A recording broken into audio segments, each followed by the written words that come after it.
बहुत ही सौभाग्य का समय है कि उस महाप्रभु की असीम दया दृष्टि से हम सभी लोगों को ये सत्संग का परम पावन अवसर मिला है। ये परमात्मा की बहुत बड़ी कृपा कहलाती है, बहुत बड़ी दया कहलाती है। जब भी आपको सत्संग मिले, अपने जिंदगी के बारे में कुछ सोचने का मौका मिले, विचार करने का मौका मिले, तो प्रभु को बहुत धन्यवाद देना चाहिए कि आज मेरे ऊपर प्रभु ने विशेष कृपा किया। प्रभु आप लोग सुनते रहते हैं कि बिन सत्संग विवेक न होई और राम कृपा बिनु सुलभ न सोई। कहते हैं कि बिना सत्संग के मनुष्य के अंदर सद विवेक पैदा नहीं होता। यद्यपि खाने पीने कमाने सोने जागने का विवेक सबके पास मौजूद है, लेकिन ये मनुष्य की जिंदगी हमें क्यों मिली है, जिसके लिए शास्त्र वेद पुराण कहते हैं कि देवताओं को भी दुर्लभ है। क्या कहते हैं?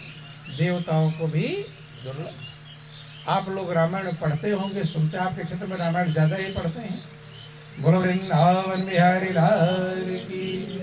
लेकिन पढ़ना अलग है और समझना अलग है। महापुरुष कहते पोथी पढ़ पढ़ जग मुआ, पंडित भया ना होए, और ढाई आखर प्रेम का पढ़े सो पंडित।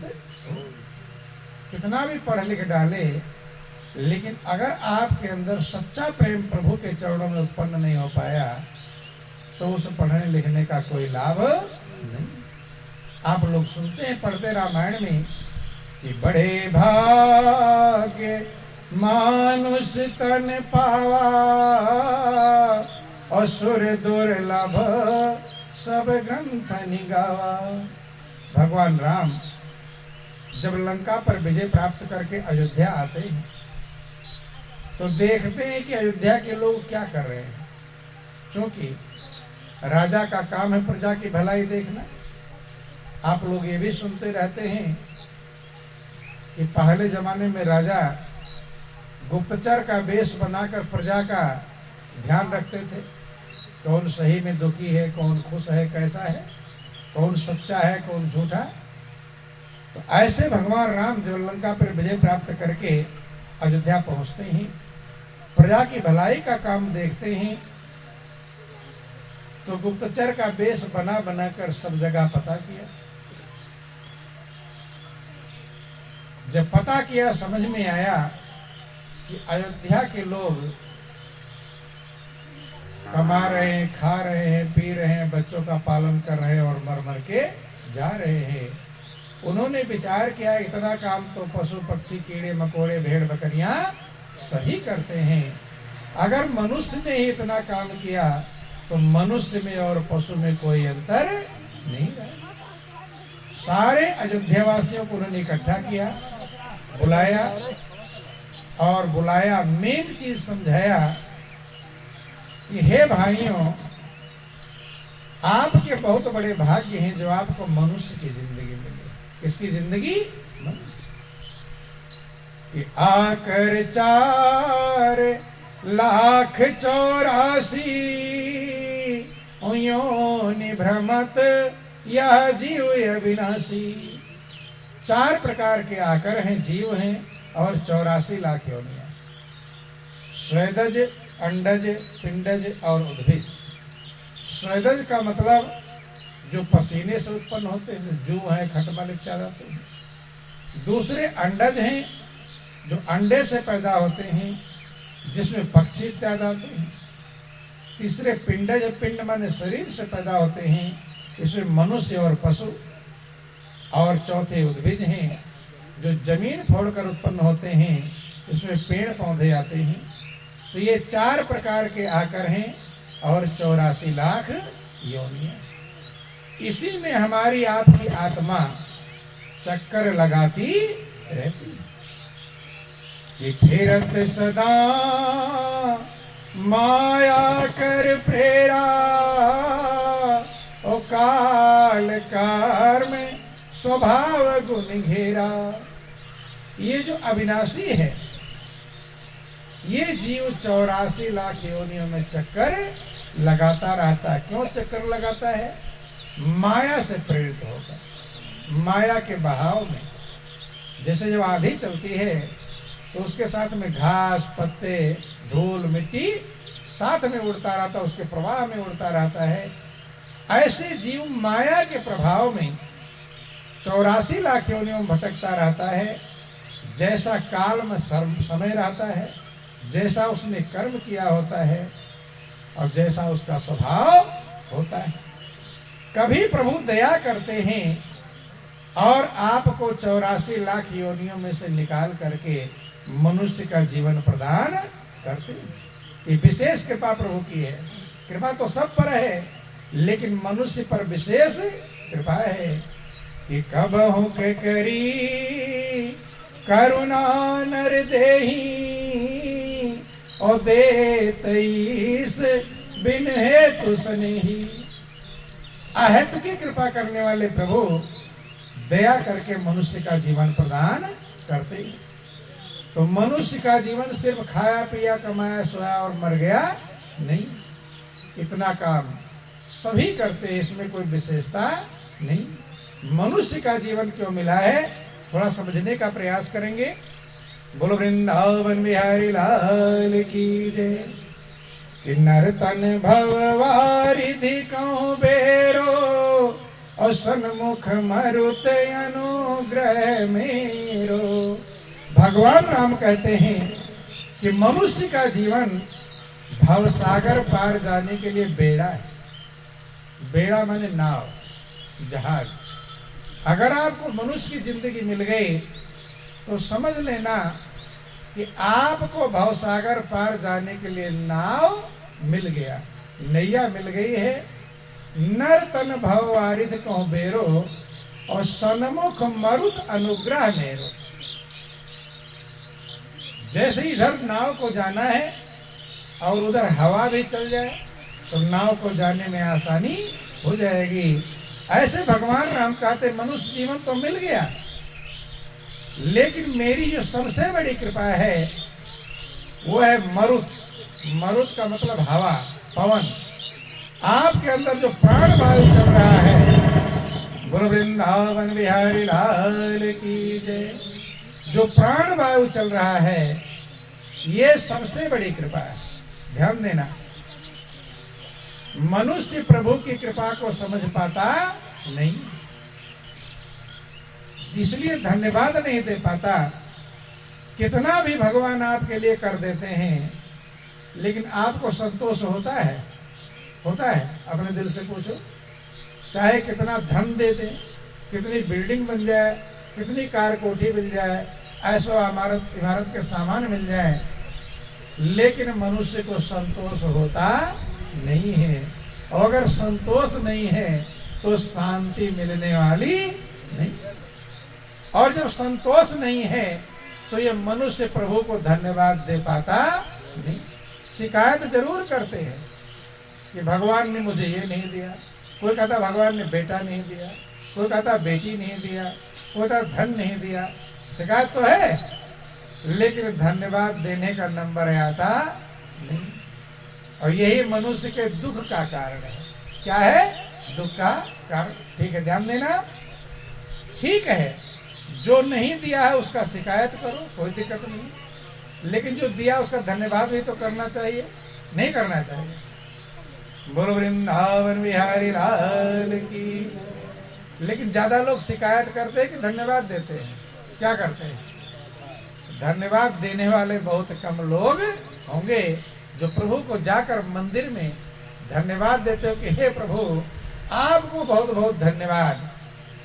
मांगते जरूर हैं, परेशानी जाकर मंदिर में बतलाते। क्या कहते हैं कि भगवान मेरा बेटा मेरा कहना नहीं मानता।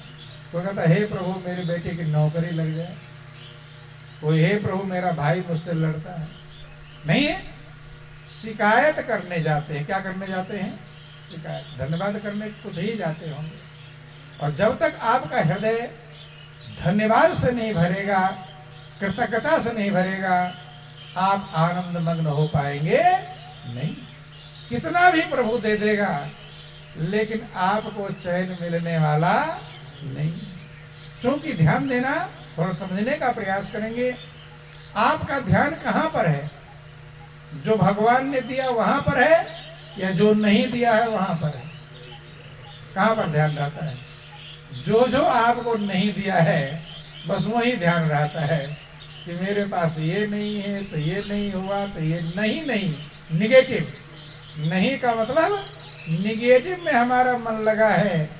कोई कहता है गाड़ी नहीं है, कोई कहता है बेटा नहीं है, कोई कहता नहीं। जो जो नहीं है वही आपका ध्यान है। तो जब है ही नहीं तो खुश रहोगे कि बेचैन? क्या रहेंगे? अगर यही ध्यान वहां चला जाए जो है, तो ध्यान देना, दो शब्द हैं, एक नहीं एक है। आपका ध्यान जहां जाएगा वैसा ही आप लाभ उठा पाएंगे। ध्यान सबसे बड़ी चीज है बंधुओं। जैसे आप लोग यहाँ पर बैठे हुए हैं और आपका ध्यान कहीं दुख वाली बात में चला जाए, तो यहाँ बैठकर खुश रहेंगे कि बेचैन? क्या रहेंगे? बेचैन ही। ईर्ष्या तो जिससे दुश्मनी हो उसमें मन पहुंच जाए तो खुश रहेंगे, बेचैन? बेचैन। हाँ, प्रिय में चला जाए, खुशी वाली बात में चला जाएगा ध्यान तो खुश रहेंगे, और बेचैनी वाली बात में चला जाएगा ध्यान तो बेचैन रहेंगे। जहां आपका ध्यान जाता है, हर पल ये घटना सबके साथ घट रही है, घटती है कि नहीं? खुशी वाली बात में चला गया, खुश हो गए, और दुख वाली बात में चला गया, दुखी हो गए। तो जब आपका ध्यान नहीं में है, जो नहीं है वही ध्यान है, तो खुश होंगे कि बेचैन? क्या होंगे? और इसीलिए रात दिन मनुष्य बेचैन है, क्योंकि उसका ध्यान वही है जो नहीं है। संत महापुरुष कहते हैं कि अपना ध्यान वहां से बदलकर जो आपके पास है वो आपको आनंद मग्न करने के लिए काफी है, वो कम नहीं है।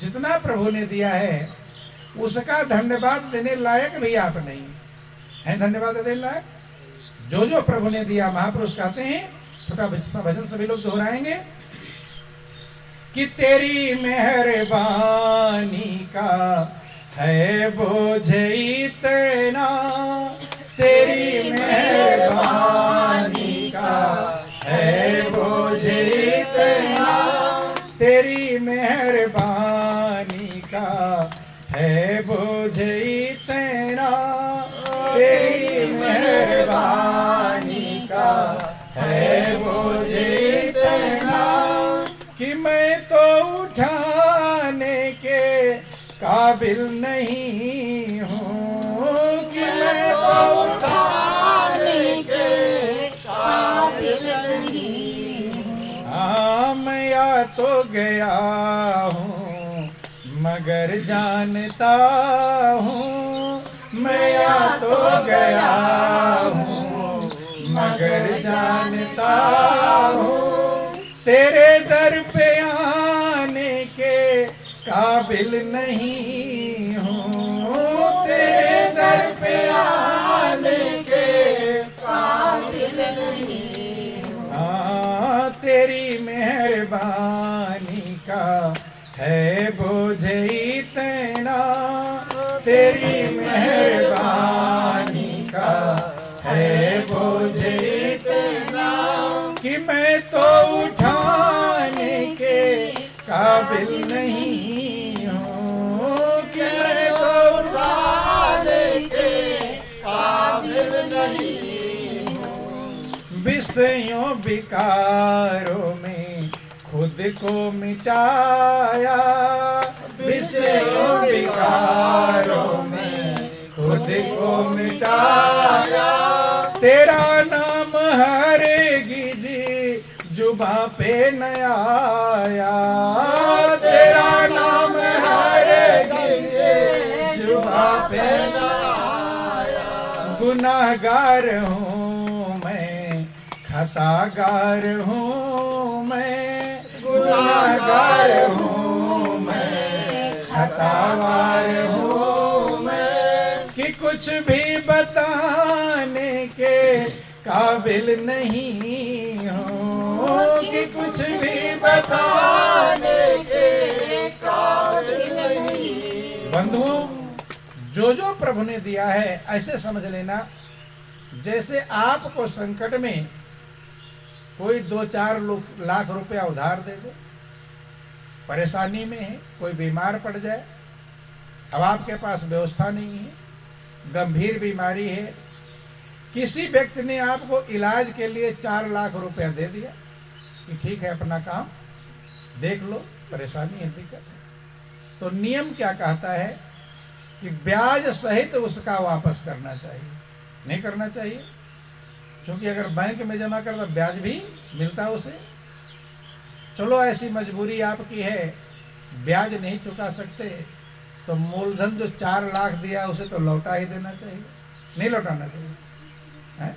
भाई जो दिया संकट में मदद कर दिया तो लौटाना चाहिए। चलो आप ऐसे मजबूर हो गए कि वो 4 लाख भी नहीं लौटा सकते, मूलधन भी नहीं लौटा सकते, तो प्रेम मोहब्बत तो बनाए रखना चाहिए, नहीं बनाए रखना चाहिए। अगर उधर से आ रहा है वो और गली में कट गए, देख करके मुड़ गए, तो अच्छा रहेगा? ये ध्यान देना, फिर अच्छा रहने वाला ऐसे ही। वो 4 लाख को कौन कहे? जो प्रभु ने हमें दिया है, कि मूलधन को, ब्याज को कौन कहे? मूलधन भी कोई चुका सकता नहीं, चुका पाएगा? बंधु 9 महीने, थोड़ा गौर कर लेना, उस मालिक ने, परमात्मा ने 9 महीने आपको अंधेरी काल कोठरी में गढ़कर तैयार किया, रचा है, एक एक अंगों को सुंदर बनाया है। बनाया कि नहीं बना? जिसका एक अंग बनाने में गड़बड़ी रह गई वो जिंदगी भर परेशान रहते, नहीं रहते? लेकिन आप अपने आप को सोचो कि मुझे प्रभु ने सुंदर बनाया, अकल न दिया होता तो भी परेशान रहते, सही अकल दिया है। बंधु, हाथ पैर के मानो चोले में ना जाने कितने यंत्र लगाए हैं, और कीमत कोई आंक सके ना ऐसे अमूल्य बनाए हैं। कोई अंग बेकार नहीं और पा सकता कोई पार नहीं, ऐसे उपकारी का बंदे माने कुछ उपकार नहीं। आप किसी को पर एहसान करते हो थोड़ा भी, और आपके एहसान को ना माने, तो आप खुश होते हो उसके ऊपर कि नाराज होते हो? क्या होते हो हैं? एकदम बोलना बंद कर देते हैं, अरे मैंने तो उसके लिए क्या क्या किया, और जरा सा मेरी बात मानने को तैयार। आप तो थोड़ा सा किसी के ऊपर एहसान कर देते हो और आपका एहसान मंद नहीं हुआ, मानता नहीं, तो आप नाराज हो जाते, नहीं होते? लेकिन प्रभु ने कितना एहसान किया, कभी सोचा? क्या आपने उसका एहसान माना तो वो खुश होगा कि नाराज? अगर वो खुश नहीं हुआ तो आपको कभी भी शांति मिलने वाली, ध्यान देना। बोलो वृंदावन बिहारी लाल की जय, उमापति महादेव की। और जिसने प्रभु की कृपा को समझ लिया उसे हरदम आनंद ही आनंद, कि प्रभु प्यारे से जिसका संबंध है उसे हरदम आनंद ही आनंद है। कब संबंध बनेगा? जब उसकी कृपा को हम समझ पाएंगे। लेकिन मनुष्य शिकायत करता है, कुछ लोग भगवान को गालियां भी देते, नहीं देते? सुने कि नहीं? कोई काम बिगड़ गया, कुछ उल्टा हो गया, किसको गाली देते हैं?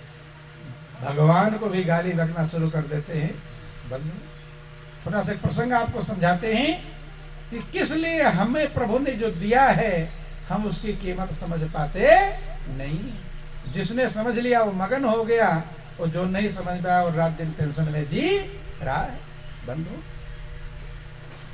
बोलिए प्रेम से गुरुदेव महाराज की, उमापति महादेव की।